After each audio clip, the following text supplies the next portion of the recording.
বন্ধুরা, একটা আমি কেস দেখাচ্ছি। এটা ফলো আপ কেস। এর আগে আমি দুবার ওষুধ দিয়েছি। আজকে আমার হঠাৎ মনে পড়লো, তাই ভাবলাম দেখাই, সবার কাজে লাগবে। এবং যারা হোমিওপ্যাথির প্রতি বিশ্বাস কম, আস্থা কম, তাদের বিশ্বাস এবং আস্থা বাড়বে। এবং হোমিওপ্যাথিতে সিঙ্গেল ওষুধে, একটা মাত্র ওষুধে সব ধরনের রোগ সারানো যায় এবং রোগী অনেক ভালো থাকে, সেটাও দেখাচ্ছি আমি। একজন 37 ইয়ার্স লেডি। এনার সমস্যা ছিল সারা শরীরে ব্যথা, বিশেষ করে জয়েন্টগুলোতে ব্যথা, ঘাড়ে ব্যথা হতো এবং কোমরে খুব ব্যথা হতো। প্রায় 1.5 বছর ধরে ব্যথাটা চলছে। অর্থাৎ রিউম্যাটিক আর্থারাইটিস। এটা ব্যথাগুলো হচ্ছে burning urination sometime with stitching pain, tendency to obesity হালকা একটু আছে, ইউরিক অ্যাসিড 6.8 ছিল, নর্মাল কাছাকাছি। এবং নশিয়া, সকালবেলা একটা বমির ভাব হয়। পার্সোনাল হিস্ট্রিতে মিজিলস ছিল, ফ্যামিলি হিস্ট্রিতে মায়ের প্যারালাইসিস আছে, অ্যাজমা আছে, আর কোনো সেরকম কিছু নেই।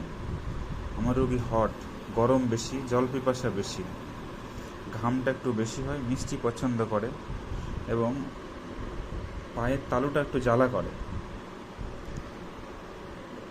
ডিমটা সহ্য হয় না, মেন্সেস ইরেগুলার এবং স্ক্যান্টি। মেন্টাল সিমটমের মেমোরিটা উইক, সেরকম মেন্টাল সিমটম পাওয়া যায়নি। আমি এসবের মধ্যেই মেডোরিনাম দিয়েছিলাম। মেডোরিনাম 0/1, 0/2, 9/7, তারপর 3/8, 0/3, 0/4।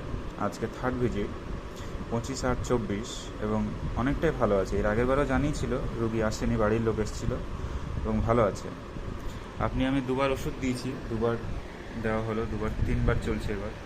আপনি ওষুধ খেয়ে কেমন আছেন বলুন? ভালো আছে।